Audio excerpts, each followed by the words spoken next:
Alauddin bin Firmansyah pada Kapten Inggris Henry Middleton untuk izin dagang di Sumatera sampai ke Pulau Jawa dan di bandar-bandar yang takluk Sultan Aceh. Kemudian beberapa surat, salah satunya yang ada hari ini paling banyak disimpan di Denmark, Copenhagen Museum. Ini surat pembayaran usyur pajak kapal Denmark berlabuh di Kuala Aceh. Mereka membayar pajak kepada Sultan Aceh. Kemudian juga ada surat Sultan Aceh dengan bahasa Persia yang dikeluarkan oleh Sultan Alauddin Ahmad Shah. Kemudian surat-surat dagang antara Aceh dengan Inggris, khususnya di Pulau Penang bersama dengan Francis Light. Kemudian di sini ada display beberapa senjata-senjata Aceh, ada meriam, ada tombak, ada senapan. Boleh disentuh? Ya, boleh. Coba. Ini yang terkenal di Aceh, kumurah atau bahasa Melayunya pemuras. Jadi senapan yang sebenarnya menggunakan bahan baku buatan Inggris atau buatan Eropa, tapi dirakit di Aceh. Jadi orang-orang Aceh membeli bahan bakunya di Pulau Penang, di Singapura, dibawa ke Aceh dirakit di sini. Ini dapatnya dari mana? Ini yang memang semua yang di sini ini yang kita selamatkan dari masyarakat, dan yang memang beberapa yang sudah dibawa ke luar Aceh kita selamatkan, kita pulangkan kembali ke Aceh. Ini berat juga ya? Berat. Boleh tekan ya. Karena waktu singkat kita masuk ke dalam ya. Berat. Jangan bro. Jangan. Sebelum itu ini mungkin yang ingin sangat penting dijelaskan, satu naskah karya besar ulama Aceh, Syekh Nuruddin Ar-Raniri, kitab fikih pertama dalam bahasa Jawi, fikih ibadah, Shiratal Mustaqim, yang kemudian diganti dengan Sabilal Muhtadi karya Syekh Muhammad Arsyad Al-Manjari. Ini Shiratal Mustaqim yang disalin sekitar 200 tahun setelah wafatnya Syekh Nuruddin Ar-Raniri, dan ini salinan yang paling tua hari ini yang ditemukan di Aceh. Jadi kalau Nuruddin Ar-Raniri menulis kitab Shiratal Mustaqim ini dalam jangka waktu 10 tahun, 1044 Hijriah beliau memulai penulisan dan selesai 1054 Hijriah. Kitab ini terdiri dari 5 bab dan ada ratusan pasal dalamnya, dan halaman yang dibuka di sini halaman yang mungkin sangat menarik. Sengaja di sini display ada 1 dirham Aceh dengan timbangan 5 biji saga, disebutkan oleh Syekh Nuruddin Ar-Raniri karena pada masa dahulu Aceh menggunakan mata uang terbuat dari emas. Disebutkan dalam bab zakat an-nuqud ya, bab zakat bab emas dan perak, khususnya mata uang di situ disebutkan 1 dirham Aceh beratnya 5 saga yang agari. Jadi 5 biji saga rambat, bukan biji saga pohon. Kalau di Aceh yang seperti ini saga, biji saga. Kalau saga pohon di Aceh disebut bayi. Disebutkan oleh Nuruddin Ar-Raniri. Ini ada karena timbangan, kemudian beberapa catatan. Selanjutnya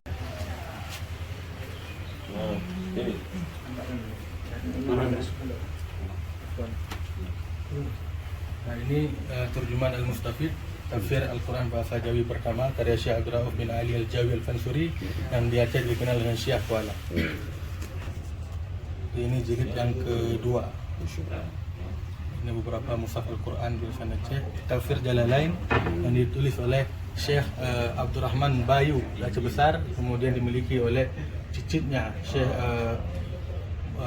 Ishaq bin Abdullah Lampisang. Diserahkan ke Makassar. Kemudian disumbangkan ke kita di sini. Ini nisan-nisan yang ada di Aceh. Yang membuat kalimat mau'izah. Ini yang baca Ustaz Taqiyuddin. Ya, semua yang baca Ustaz Taqiyuddin Muhammad Alumni Al-Azhar. Betul. Tuan dia akan buku Ustaz. Silakan.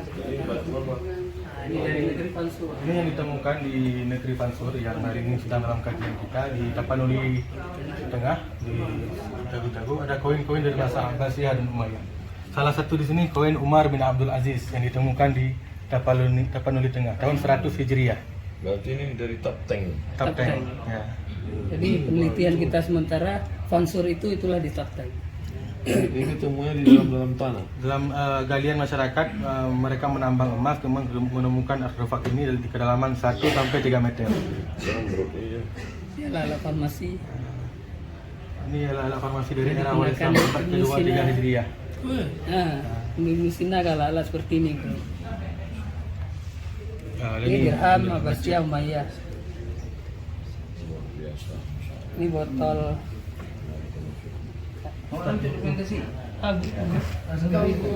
Segera kan. Tiga orang ada. Di mana di luar? Mana? Di luar aja kita butuh ya. Buku Bang. Depan. Buku yang ini tuh. Buku daulahnya. Ya. Buku daulahnya.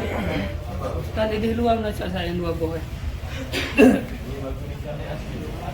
Ini yang diselamatkan dari penggusuran, Ustaz.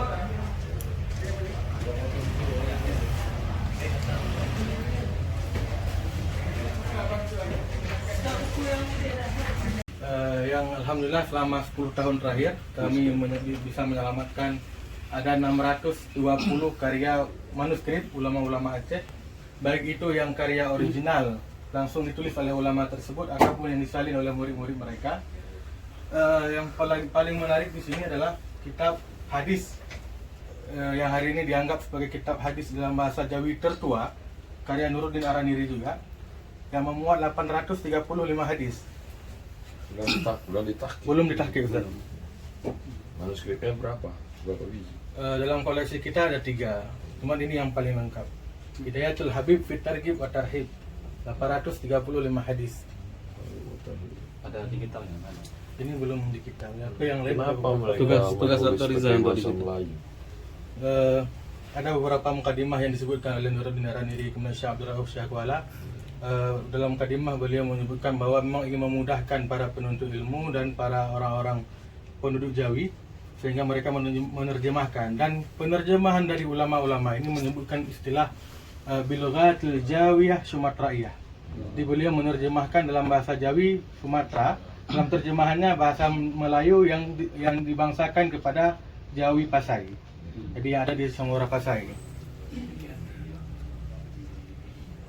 Waktu itu nyaris peradaban Aceh mencapai bahasa komunikasi bahasa Arab. Ya, bahasa Jawi ini juga salah satu lingua Kalau franca. saja beberapa tahun lagi mungkin kita sudah menggunakan semuanya dalam bahasa Arab. Namun inilah perkembangan bahasa yang ada di Aceh, dari bahasa asalnya sampai dengan bahasa Jawi sebenarnya. Hadis buatkan satu video Sini Bang, sini Bang. rekam. Ini dekatkan ini. Hadis man lam yada' qawla zuri wal amala bihi falaysa lillahi hajatun fi ayyada'a ta'amahu wa syarabahu. Barang siapa tidak meninggalkan kata yang dusta dan diamalkannya dengan dia, maka tiadalah pada Allah Ta'ala sesuatu kehendak jua pun bahwa meninggalkan makanannya dan minumannya itu. Bahasa Melayu yang sangat asli. Apa judul aslinya ini? Hidayatul Habib fit Targhib wa Tarhib. Hidayatul Habib fit Targhib wa Tarhib, ditulis oleh Syekh Nuruddin Araniri, Mufti Aceh pada tahun yang ini tahun 1637. 1637. Berarti kitab ini umurnya Sudah hampir 400 tahun. 400 tahun. 280 tahun. Jadi siapa yang mau tahu bagaimana bahasa orang 400 tahun yang lalu, datanglah ke Banda Aceh, tepatnya ke Mapesas. Mapesa. Begitulah saudara kita di Aceh menjaga peninggalan. Kita nanti kalau mati mau meninggalkan apa? Assalamualaikum warahmatullahi wabarakatuh. Assalamualaikum. Insyaallah terakhir kita lihat yang di luar karya Syekh Abdul Rauf. Salam, pasti kita akan langsung mengingatkan kepada seorang sosok pendiri dari Aceh Darussalam itu sendiri. Sultan Ali Mughayyasyah adalah seorang pelopor berdirinya Kesultanan Aceh Darussalam. Kiranya kita semua ketika berkunjung kemari ke Aceh, inilah salah satu sosok yang wajib kita makam yang wajib kita ziarahi. Tentang kiprah dan kepahlawanan beliau itu terekam di mana-mana. Salah satunya pada karya daripada Syekh Zainuddin Al-Malibari tentang kepahlawanan beliau. Ketika Portugis merebut seluruh bandar dari Persia hingga ke Indonesia Timur saat ini, hanya satu-satunya bandar Aceh yang tidak berhasil direbut oleh Portugis. Dan dia adalah Sultan Ali yang Al-Ghazi disebut dalam karya Zainuddin Al-Malibari. Kemudian tentang jejak-jejak kiprah Ali Mughayyasyah itu terekam dengan jelas pada batu nisan makamnya yang disebut sebagai Al-Ghazi fil Barri wal Bahri Yasruhundah. dan itu selaras apa yang disampaikan oleh Syekh Zainuddin Al-Malibari. Kemudian kiprah beliau itu dilanjutkan oleh anak beliau, yaitu Sri Sultan Salatinil Azman Alauddin Ainaya Shah.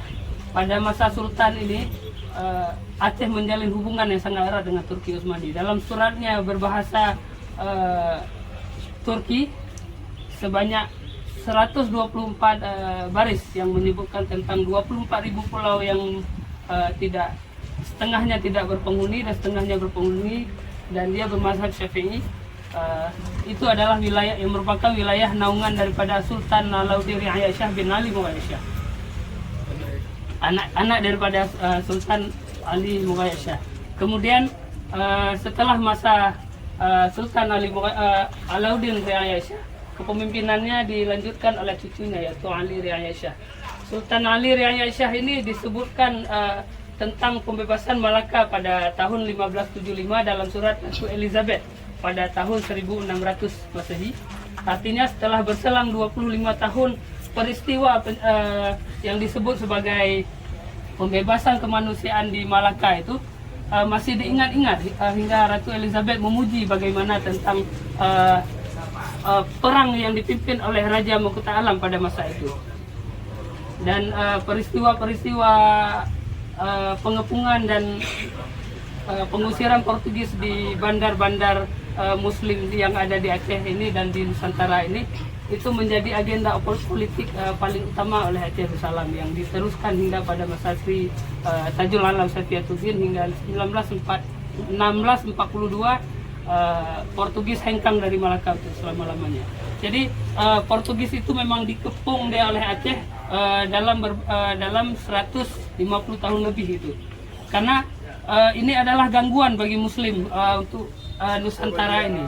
Ketika Portugis dia bisa lebih leluasa bergerak untuk mendikte kawasan-kawasan bandar yang sudah dia rebut itu, maka otomatis jalur haji ini akan terganggu. Itu digambarkan dalam surat-surat Sultan Aceh hingga pada masa Sultan Mansur Shah juga disebutkan lagi, yang meninggal pada 18.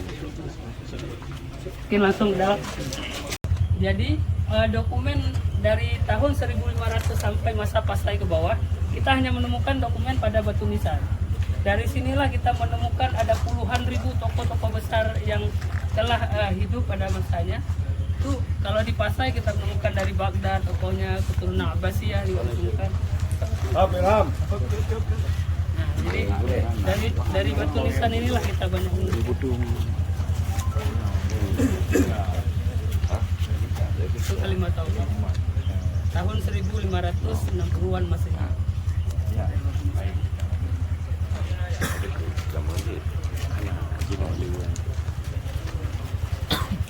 Ini juga satu-satunya makam ulama yang kita duga asal Yaman. Ini lewat batu nisan ini lah kita menemukan di sini disebut sebagai Syekh Al-Alim, Al-Kamil, Al-Fadil. Kemudian di bawahnya Misbah Haizal Balad. Pada bagian lain juga disebut Syekh Muhammad ini sebagai orang yang menjadikan rujukan dalam ilmu tauhid untuk para ulama-ulama besar pada zamannya. Kemudian lagi disebutkan syair Qutbuddin An-Nahwawi. Dan ini satu-satunya makam laksamana wanita yang kita temukan. Sejauh ini Malahayati kita belum menemukan bukti apapun. Justru pada makam ini ditemukan dalam bahasa Jawi disebutkan bahwasanya inilah nisan kubur yang mulia bernama Merah Mukta, bergelar orang kaya-kaya kapal maksudnya Laksamana, saudara orang kaya-kaya Sri Maharaja dari bangsa Moro. Dari bangsa Moro. Kalau di Aceh biasa gitu temukan makam-makam orang tua. Kalau dari Pasai orang-orang Persia yang biasa gitu temukan. Makanya bahasa Melayu ini sangat terpengaruh dari Persia. Abu Dhabi pernah bilang kalau batu ini memang diimpor dari Persia, khususnya yang ada di Pasai sana yang kita kunjungi dulu. Yang di Pasai hanya berapa saja nisan yang dari Gujarat. Lainnya semua dipahat di Aceh. Di Pasai ada makam Amir Abdullah bin Amir Muhammad, keturunan dari Khalifah Abbasiyah. Kemudian ada lagi Said Syarif dari Baghdad. Ada tokoh-tokoh Said Aizuddin dan makam-makam para pelayan. Serahkan buku. Mana duduk?